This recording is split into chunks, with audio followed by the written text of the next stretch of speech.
Olá a todos! Está mais do que na hora de fazer o balanço mensal das leituras que foram feitas cá em casa no mês de outubro, que já lá vai, ou seja, já estamos a mais de meio do mês de novembro, mas como eu me tenho queixado e lamoreado nos últimos vídeos, o tempo não estica e assim sendo, só agora é que eu consegui estar com disposição, também é verdade, com tempo e disposição para gravar este vídeo e para dar-vos a conhecer tudo aquilo que foi lido cá em casa, como eu já disse, durante o mês de outubro.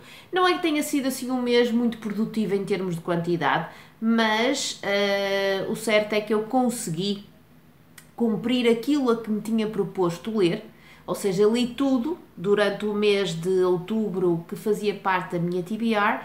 Quanto ao maridinho, manteve o ritmo dos últimos meses e isso, então, posso dizer-vos que culminou num total de 9 leituras feitas cá em casa, pelo menos uma delas creio eu que é repetida, ou seja, que nós repetimos, lemos os dois também durante o mês de outubro, e foram 9 leituras, das quais aqui no meu cantinho só existe vídeo de opinião de uma, já lá vou, mas antes então de mostrar-vos tudo aquilo que nós lemos e falar-vos brevemente de cada uma das leituras, aquilo que eu vos quero dizer é, em primeiro lugar, é basicamente agradecer-vos mais uma vez a estarem desse lado e terem participado no projeto que eu já levo a cabo para aí há 3 anos, em outubro, que é então lermos literatura hispano-americana, lermos literatura que é proveniente dos 19 países americanos que que falam espanhol como língua oficial.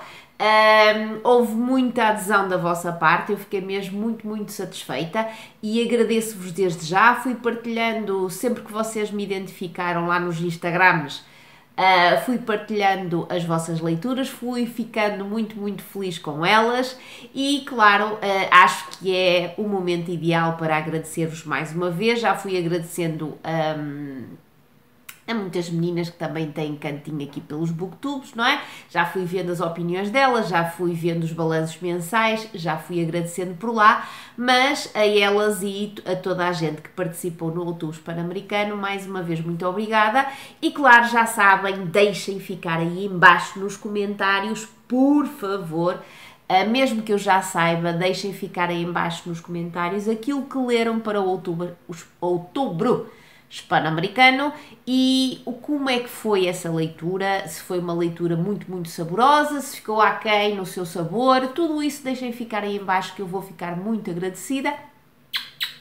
Um beijinho e obrigada por terem participado e já sabem, o que eu quero é que vocês continuem desse lado e que participem em tudo aquilo que eu vou lançando. Não é que nos próximos meses eu esteja com vontade de lançar algum projeto novo, mas pronto, já sabem, fico à espera da vossa participação, da vossa adesão, sempre que venha um projeto daqui a uns tempinhos, ok? Obrigada mais uma vez. Quanto àquilo que foram as leituras cá de casa, o estupor do meu marido não participou mais uma vez no outubro, num projeto meu, não é? Neste caso no Outubro Pan-Americano. Também é verdade que andava assim, andava com uma coisa ligeiramente, um calhamacito ligeiramente grande em mãos e depois aquilo que ele foi lendo, já sabem, foi por pura gula dele de ler as coisas que são mais recentes cá em casa e assim sendo não participou. Nem vale a pena falar-vos, dizer mais uma vez e bater mais uma vez no ceguinho que o senhor Daniel não completou nenhuma leitura em outubro, anda a arrastar a leitura dos Maias. Nem comento, nem me intrometo, ou melhor, tento não me intrometer, já me intrometi, mas pronto, tento não me intrometer.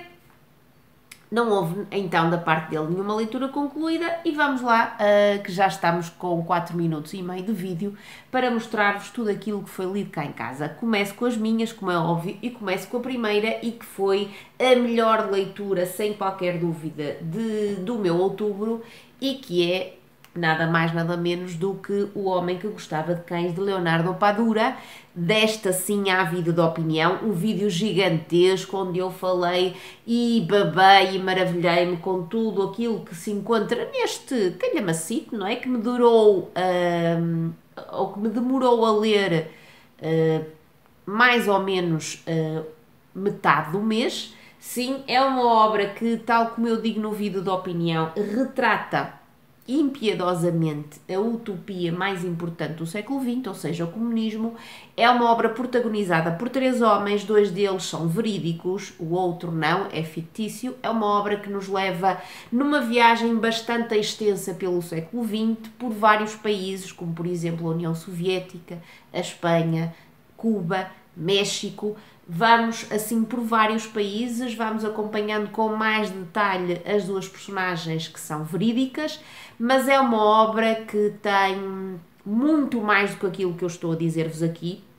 É uma obra que me fez questionar mais uma vez muita coisa e me fez mais uma vez perceber, constatar o quanto o comunismo, essa utopia que parecia perfeita, sempre que foi posta em prática, terminou numa bárbara ditadura, com acontecimentos horrendos, com perseguições atrozes, etc, etc. Mas também aqui encontramos, sobretudo nas personagens verídicas, a ideia de que, por muito que elas sejam monstruosas em determinado momento da sua vida, não deixam de ser humanas. Como disse a minha Paulinha muito bem quando comentou o vídeo, não deixam de ser humanas, não deixam de ter as suas famílias, não deixam de amar alguém, não deixam de ter os seus passatempos, não deixam de ter as suas incertezas, os seus medos, etc. E isso, para além de tudo, de toda uma panóplia de aspectos e de assuntos e de um estilo maravilhoso e de uma pesquisa muito, muito, muito detalhada e muito, muito, muito bem feita pelo autor, tudo isto culminou numa leitura, como eu disse, maravilhosa. Eu dei-lhe um 9,5 em 10, não lhe dei a nota máxima porque em uma outra situação cansei-me um bocadinho da informação que está aqui. É uma informação muito, muito pertinente, muito precisa, muito necessária, mas uma vez ou outra cansei-me um bocadinho de algumas coisas repetidas. Foi por isso que só lhe dei o 9,5 em 10, mas aconselho vivamente Leonardo Padura. Não sou a única, muitas pessoas já me o tinham aconselhado, voltaram a ficar extremamente contentes com aquilo que eu disse no vídeo da opinião e ficaram felizes por eu também me juntar a elas e aconselhar vivamente Leonardo Padura. E agora é mesmo tentar ler tudo o que este escritor cubano escreveu até agora e espero mesmo deliciar-me com essas novas leituras, com essas obras que ainda não li deste autor cubano. 9,5 em 10, querem saber um bocadinho mais de que trata esta obra? Se ainda não viram o vídeo de opinião, vejam-no, eu deixo ficar aqui nos cartõezinhos e também na caixa de descrição. Maravilhoso, a melhor leitura sem dúvida que eu fiz durante o mês de outubro.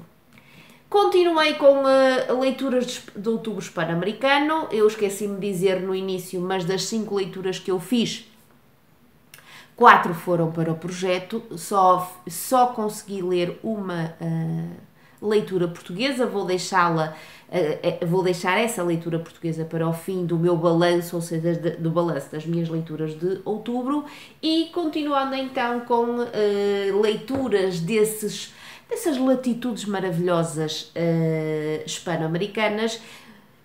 Viajei até ao sul, não é? Depois de ter estado com um autor cubano, viajei até ao sul e fiz a única releitura que fiz durante o mês de outubro e que me levou àquela Isabel Allende que me arrebatou e que continua a arrebatar-me. O ano passado, já também para o outubro hispano-americano, eu tinha relido A Casa dos Espíritos e foi uma releitura maravilhosa. E este ano já me tinha proposto continuar a ler obras, as primeiras obras de Isabel Allende, e continuar essa releitura com aquelas obras ou com uma das obras que supostamente, junto com a Casa dos Espíritos e Retrato a Sépia, fazem uma trilogia. Eu ainda não entendi muito bem por que razão elas são uma trilogia, pelo menos não consegui. Se alguém souber que me diga, não consegui perceber a ligação entre a Casa dos Espíritos e a Filha da Fortuna, não consegui entender, mas se alguém souber e se alguém me quiser dar alguma luz aí nos comentários, esteja à vontade, que eu agradeço imenso. Então, esta foi a minha segunda leitura do mês de outubro. Enquanto a Casa dos Espíritos retrata a sua ação, e vai-se desenrolando ao longo do século XX, esta leva-nos mais atrás, leva-nos ao século XIX, mais propriamente a uma década que vai desde, deixem-me confirmar para eu não dizer asneiras, que vai desde 1843 a 1853, uma década que está aqui retratada nesta Filha da Fortuna, que nos leva ao Chile, mais propriamente à cidade de Valparaíso. Sim, mas não só. A ação vai desenrolar-se em 3 partes e vai começar verdadeiramente em Valparaíso, mas depois vai levar-nos para outros espaços, espaços bem mais ao norte do continente americano, e vamos então até à Califórnia, em busca da febre do ouro. É isso que nós temos aqui. Temos então 2 espaços preponderantes nesta obra, A Filha da Fortuna, Valparaíso no Chile, e depois São Francisco e outros espaços que pertenciam à Califórnia e que pertencem à Califórnia, e que nessa altura, ou seja, em meados do século XIX, após a descoberta do ouro nesse estado americano, levou a que muita gente de todas as partes do mundo corresse em busca da fortuna e fosse então para a Califórnia, muitas vezes deixando tudo para trás, não levando absolutamente nada consigo, e com essa febre e essa loucura de tentar enriquecer e de tentar ser um dos felizardos, de encontrar um filão grande de ouro que os permitisse enriquecer e mudar completamente de vida. É isso que nós temos em termos de contextualização histórica e geográfica nesta obra, mas claro que a tudo isto nós juntamos personagens maravilhosas, personagens que vão desde os protagonistas. A protagonista é uma menina que se chama Elisa, que nós vamos conhecer desde que ela é pequenina, vamos acompanhando o seu crescimento, vamos acompanhar uma grande paixão, o seu primeiro grande amor, e que vai trazer então uma mudança drástica na vidinha confortável que ela tinha até aquele momento. Ela é a nossa grande protagonista, ela é, se vocês quiserem, a Filha da Fortuna, mas esta fortuna poderá ter duplo sentido, poderá não estar somente associado à ideia de riqueza, mas também à ideia de sorte, a ideia de ir em busca da sua sorte, em busca daquilo que ela considera que é a sua vida, e vai fazer uma grande viagem. Esta Elisa vai deixar para trás uma família assim de forma brusca, vai em busca então do seu grande amor, e depois já na Califórnia mas na viagem que ela faz em direção à Califórnia, vai conhecer alguém muito especial, que vai também trazer muita coisa à vida dela. À partida não parece de maneira nenhuma que essa personagem, que essa pessoa vá ter um papel tão importante na vida da nossa Elisa, mas sim, vai ter verdadeiramente um papel muito importante, e nós vamos então acompanhar esta senda, esta jornada da nossa protagonista e de quem ela vai encontrando à medida que essa jornada se vai desenvolvendo. Também vamos gostando, umas vezes mais, outras vezes menos, das personagens das pessoas que ela deixou para trás, das pessoas que ela vai encontrando, e é isto que eu gosto imenso em Isabel Allende. É verdadeiramente aquilo que ela tinha de fulgor, de entusiasmante na construção das suas narrativas, das suas tramas e das personagens que habitavam essas tramas. É mesmo muito bom, gostei imenso, imenso, imenso desta releitura, de tudo, das personagens, da contextualização geográfica e histórica, de todas as temáticas que são aqui abordadas, umas mais detalhadamente, como a febre do ouro, outras que vão aparecendo pelo meio, como as desigualdades gritantes entre brancos e entre indígenas, entre a própria sociedade chilena, onde existia uma grande desigualdade, a busca da riqueza, que muitas vezes sorri a algumas pessoas e a outras não, perdão. É mesmo muito bom, eu gostei mesmo muito disto e adorei esta releitura, dei-lhe um 9 em 10. Tem um final algo aberto que eu gostaria que não fosse tão aberto, mas eu espero que a terceira obra, que supostamente pertence a esta trilogia e que eu irei ler no próximo outubro, me traga algumas respostas, não só para eu entender o porquê desta trilogia, mas também, porque não, alguma coisa associada, não sei, não faço a mínima ideia, já não me lembro, não é? Associada a este final que ficou bastante em aberto. A terceira leitura que eu fiz foi um regresso a um autor de quem eu li muito pouco, mas de quem eu li aquela que poderá ser uma das suas obras-primas e que deixou um impacto extremamente forte em mim quando da sua leitura. Falo-vos de Mário Vargas Llosa, que é Prémio Nobel da Literatura, é um autor peruano, apesar de que ele já mora há muito tempo em Espanha, e dele li então esta obra, que já morava cá em casa há muito tempo e que já estava à espera há muito tempo que eu lhe pegasse, uma obra que reúne duas das suas obras. E é uma obra que está em espanhol, ou seja, que está na sua língua original, e temos então Los Jefes, ou seja, os chefes, e Los Cachorros, que eu acho que não vale a pena eu traduzir, não é? Pronto. Estava já aqui há bastante tempo comigo, já estava aqui desde julho de 2019. Acho que esperou por mim durante tanto tempo porque eu não estava muito entusiasmada, ou seja, já alguma coisa me dizia que isto não me iria arrebatar, e foi isso que aconteceu. Nós temos então aqui, como eu vos disse, duas obras do autor.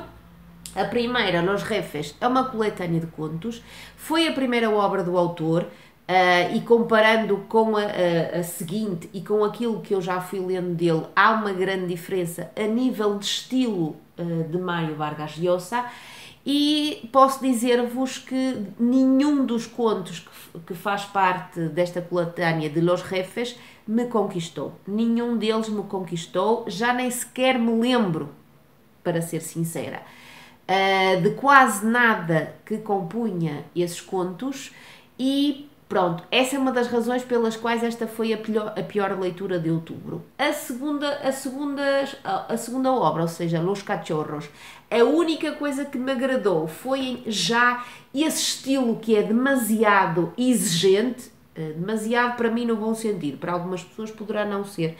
É mesmo muito exigente o estilo de Mário Vargas Llosa.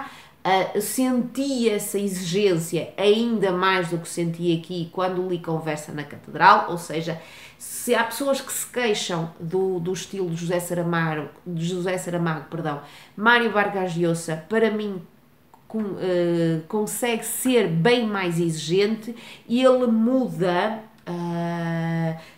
numa própria frase, muda de tempo, muda de personagem, muda de situação, e nós temos que estar muitíssimo atentos quando estamos a ler obras dele. Não quer dizer que eu não queira continuar a conhecer Mário Vargas Llosa, pelo contrário, mas estas duas obras não me conquistaram, nem Los Jefes, como eu já vos expliquei, nem Los Cachorros. Na segunda obra, ou seja, na que se chama Los Cachorros, a única coisa que me agradou foi esse estilo que eu gosto. Gosto de estilos exigentes, às vezes não estou muito virada para eles, quando estou muito cansada, é verdade, mas gosto desses estilos exigentes, e gostei de voltar a contactar com o estilo que eu acho que é o preponderante nas obras de Mário Vargas Llosa.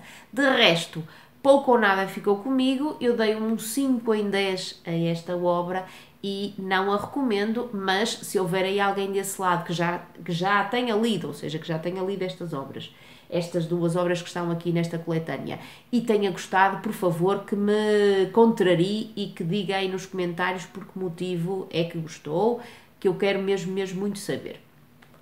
A quarta e última obra que eu li para o projeto Outubro Hispano-Americano foi também ela um regresso a mais um autor chileno que sempre me conquista, e falo-vos de Hernán Rivera Letelier, e a obra com que eu regressei a este autor chileno foi esta, Miragem de Amor com Banda de Música.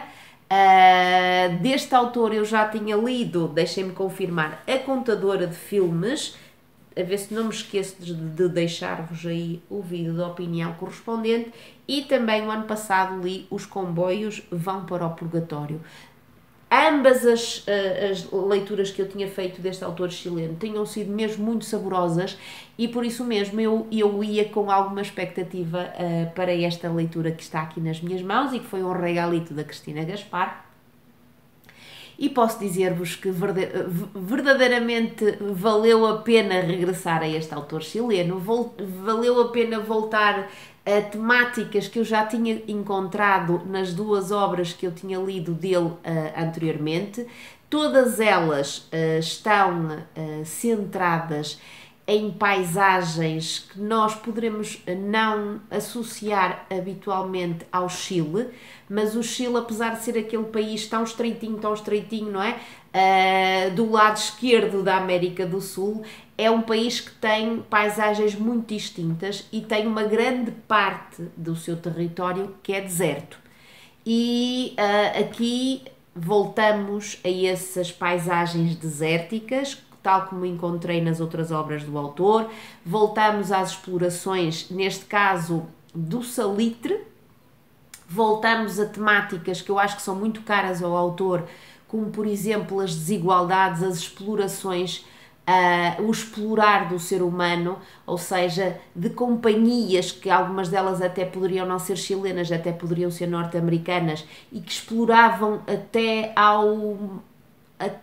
a pessoa quase não ter forças para sobreviver, os seus trabalhadores. Era uma exploração desumana da mão de obra que trabalhava nestas explorações salitreiras. Temos isso aqui, mas também temos o contraste, temos aquela coisa que eu acho que sempre associo aos chilenos, aos sul-americanos, aquela vontade de viver que faz com que eles, por exemplo, ao fim de semana, quando terminava o trabalho, que quisessem à viva força divertir-se, esquecer todo o negrume e todo o cinzento que era uma semana de trabalho desumano. E encontramos aqui uma localidade que eu ao princípio pensei que fosse fictícia, mas que não é. Uma localidade que vive à margem da lei, que não é reconhecida pelo Estado chileno, mas é uma localidade que está prenhe de vida, que está mesmo repleta de vida e de pessoas que lá estão e que trabalham em prol da sua sobrevivência, trabalham em prol do divertimento de todos aqueles que procuram aquela localidade no fim de semana. E temos um acontecimento, porque esta obra está centrada no princípio do século XX, mais propriamente em 1929, temos um acontecimento que é a visita do presidente chileno àquela localidade, que vai trazer uma grande mudança a toda a gente que lá vive, nomeadamente à criação de uma banda de música para receber convenientemente esse presidente, que não é bem visto por toda a gente, mas como é o presidente, terá que ter então uma recepção condigna, com uma banda de música que é criada especificamente para essa data. E tudo isto que eu vos estou a dizer são assim ingredientes que me fizeram adorar tudo isto que está aqui. Poderia falar-vos mais, mas vocês já sabem que eu não gosto muito de abrir o pano. Só vos digo que não é uma obra que facilmente eu acho que vocês vão encontrar, mas que se gostarem de tudo aquilo que eu vos fui dizendo, de personagens muitíssimo interessantes, de toda esta contextualização política, desta contextualização geográfica e histórica, de um estilo muito convidativo que nos faz apaixonar por tudo aquilo que nós estamos a ler, vale a pena apostar neste autor chileno, se vocês tropeçarem nele em algum momento. Gostei mesmo muito, deixem-me confirmar, dei-lhe um 8 em 10 e valeu muito a pena, gostei mesmo muito e foi então a minha quarta e última leitura para o Outubro Hispano-Americano. A minha última leitura foi então de uma autora portuguesa, de Isabel Fraga, que fiquei a saber que é a filha de Maria Judite Carvalho e de Urbano Tavares Rodrigues.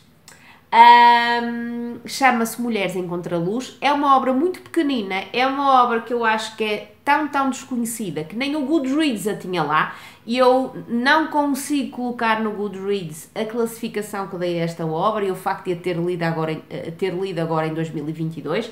É uma obra que eu acho que deve ser praticamente desconhecida para toda a gente, mas não o foi para a minha Paulinha, que essa madame anda sempre em busca de coisas, dessas pérolas desconhecidas, e foi ela que me ofereceu para ver se eu, depois de ter tido experiências tão positivas com os pais desta autora, se iria gostar também dela.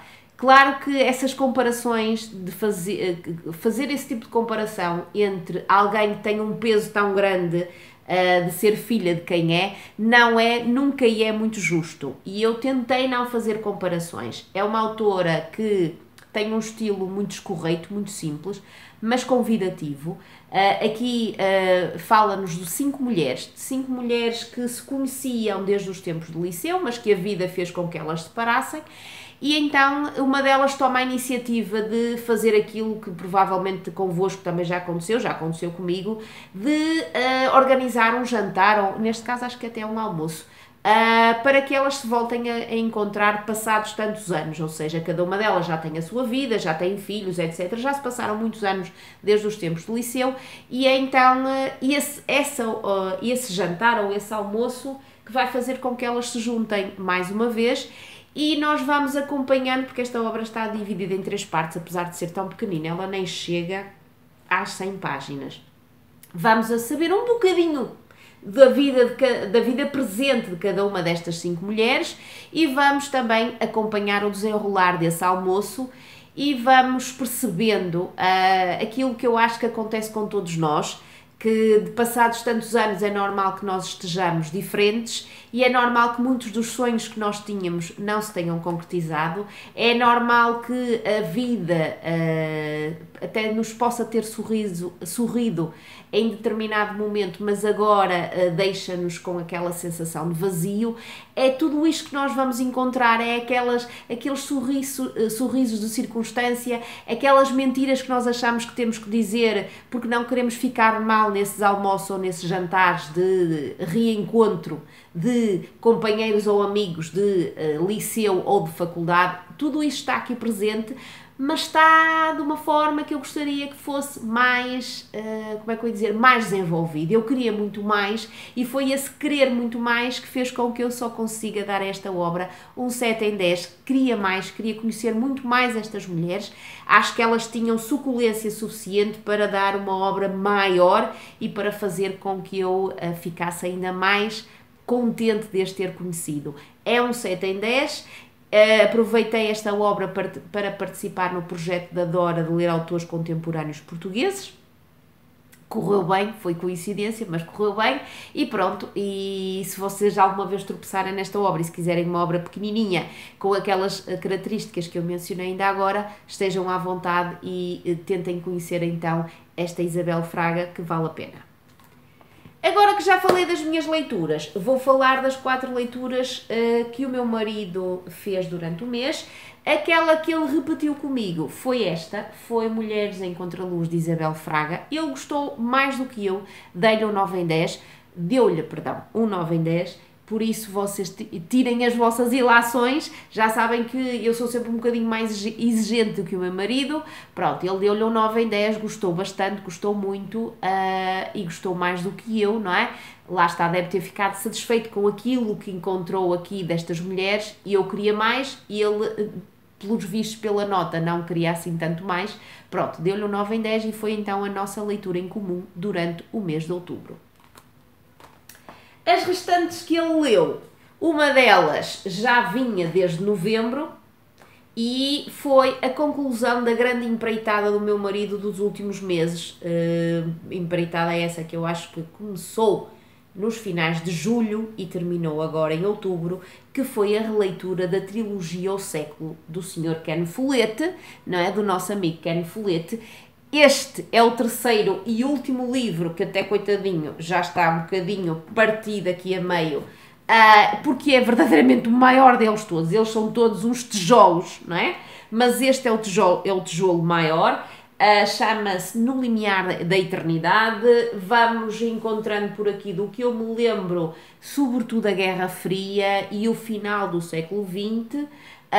Claro que vamos acompanhando as personagens, os descendentes de personagens que nós já conhecemos desde o primeiro volume, e volto a dizer, é uma trilogia que vale a pena ler, porque o estilo é fácil, lê-se rapidamente apesar do tamanho, e ficamos a ter uma visão muito, muito geral, é verdade, mas muito boa do século XX e de todos os acontecimentos mais preponderantes da história mundial no nosso planeta no século XX. 10 em 10 da parte do meu marido, e somos os dois a recomendar o Sr. Ken Follett e esta trilogia que ele acabou de reler agora em outubro.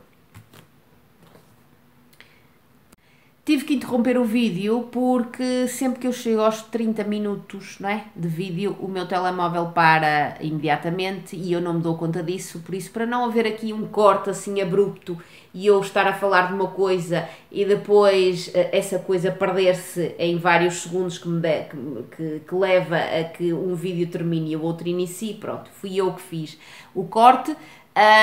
E agora, nesta última parte, que vai ser bem mais curtinha do que a anterior, não é? Vou mostrar-vos as duas últimas leituras do meu marido durante o mês de outubro. Deixem-me confirmar, eu acho que ele... Não, mas ele tem aqui escrito. As duas são duas aquisições recentes cá para a estante, né? Vocês já sabem a gula que o meu marido tem por tudo aquilo que são as aquisições mais recentes e os habitantes mais recentes da nossa estante. E foram duas aquisições das feiras do livro, uma da Feira do Livro de Lisboa e outra da Feira do Livro do Porto. A da Feira do Livro de Lisboa eu comprei especificamente para ele, por isso ele está perdoadinho por causa desta gula, não é? E é uma obra que vai muito ao encontro dos gostos do meu marido. Vocês sabem que ele é completamente obcecado pelo século XX e nomeadamente pela Segunda Guerra Mundial, e lê, não se cansa, não é como eu, não se cansa e lê, gosta imenso, e já não torce o nariz a tudo aquilo que hoje em dia aparece aí com o título de Auschwitz na capa, não é? Ele de maneira nenhuma torce o nariz. Por isso, na Feira do Livro de Lisboa, eu vi esta obra, trouxe-a do espaço da Penguin, e é uma obra que então tem o título O Segredo da Minha Mãe, de J.L. Witterick, não sei se é assim que se chama, que se pronuncia o apelido da autora, sim, ela é chinesa, mas foi viver para o Canadá, ok. Pronto, com este nome eu não fazia a mínima ideia que a senhora tinha descendência chinesinha. Pronto, O Segredo da Minha Mãe, aqui na capa dá para entender que estamos associados ao Holocausto, é uma obra baseada numa história verídica sobre esse mesmo Holocausto, e do que nos conta aqui na contracapa diz que foi contada de 4 perspectivas diferentes, e é uma história comovente de duas mulheres que serão recordadas pela sua tremenda coragem e humanidade. Ora, mais não vos posso dizer, a única coisa que eu vos posso dizer é que o maridinho adorou esta obra, deu-lhe um 10 em 10 e, como vocês veem, ele continua a papar tudo que seja da Segunda Guerra Mundial e a adorar, deu-lhe um 10 em 10, e se vocês são iguais ao meu maridinho, ou seja, se têm os mesmos gostos que ele, devem apostar nesta obra porque, segundo o que ele me disse e segundo a sua classificação, é uma obra que ele recomenda vivamente.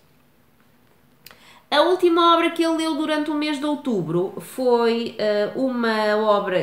uma das duas obras que eu comprei na Feira do Livro do Porto, e é de um autor espanholito, Alejandro Palomas, uma obra que se chama Filho. Eu sei que ele tem outra que se chama Mãe, gostava imenso de ter essa para fazer pandan com esta e para ler e para ver se as duas estão relacionadas, como eu penso que estão.